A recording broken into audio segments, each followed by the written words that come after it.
କାହାର ଆଜି marriage. ହାय friends, ଆଜିର କାହାଣୀ ଆପଣମାନଙ୍କ ପାଇଁ। ସନ୍ଧ୍ୟାରେ ଆମେ ଯାଇ ପହଞ୍ଚିଗଲୁ ସୋନି ମଣ୍ଡପରେ। ଏଣ୍ଟ୍ରିରୁ ସଜାସଜି ବହୁତ ସୁନ୍ଦର ହୋଇଛି। ମୋ ଦୁଲ୍ହନ ରାନୀ ଆସିଗଲେ।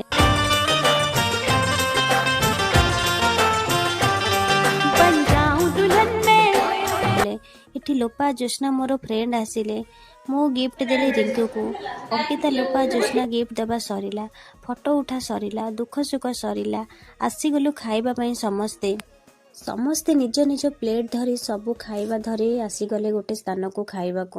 ଲୋପାକୁ ପ୍ରବଳ ଭୋକ, ଜଲ୍ଦି ଜଲ୍ଦି ଖାଉଛି। ଅଙ୍କିତା ଜ୍ୟୋତ୍ସ୍ନା କ୍ୟାମେରା ଦେଖି ଷ୍ଟାଇଲ ମାରିକି ଖାଉଛନ୍ତି।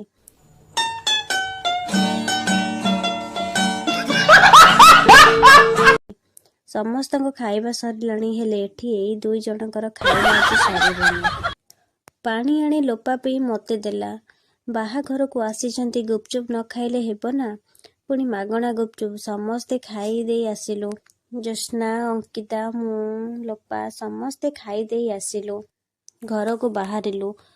ଲୋପାଙ୍କ ଘରେ ଛାଡ଼ିଦେଲୁ ପ୍ରଥମେ, ନେକ୍ସଟ ଅଙ୍କିତା, ତାପରେ ମୁଁ ଆସି ପହଞ୍ଚିଗଲି।